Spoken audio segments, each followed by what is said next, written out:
এই দেখো ঘি দিয়েছি হাঁড়িতে, তেজপাতা দিলাম ঘিয়ের মধ্যে, এই আস্ত এলাচ দারচিনি ভেঙে দিয়ে দেবো,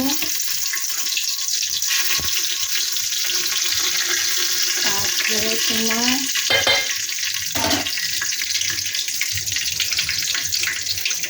এই চালটা দেবো, চালটা গরম করে ভেজে নেওয়া, মানে কড়াই হাঁড়িতে নেড়ে চেড়ে নেওয়া। আর দেখো দেবো এই যে আদা করেছি, আদা রসটা চিপে দেবো,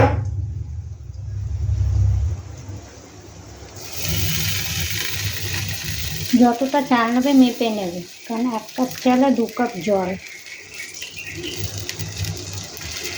এটা হচ্ছে তোমার পোলাও রান্না হচ্ছে।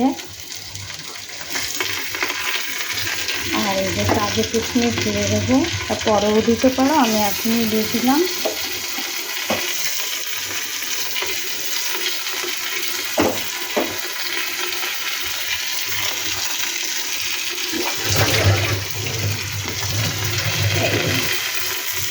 আর এই চালটা হলো, এটার মধ্যে একটু জল দিয়ে দেবো, ওটা লেগে গেছে বাটিতে, এটা একটু নেড়ে চেড়ে নেবো।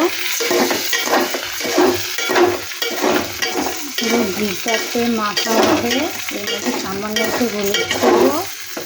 আমি তো চাল মেপে দিই, একটু মেপে দিতে হবে, তাহলে জলটা পরিমাণ মতো দেওয়া যায়। যাই হোক একটা আইডিয়া করে দিয়ে নেব,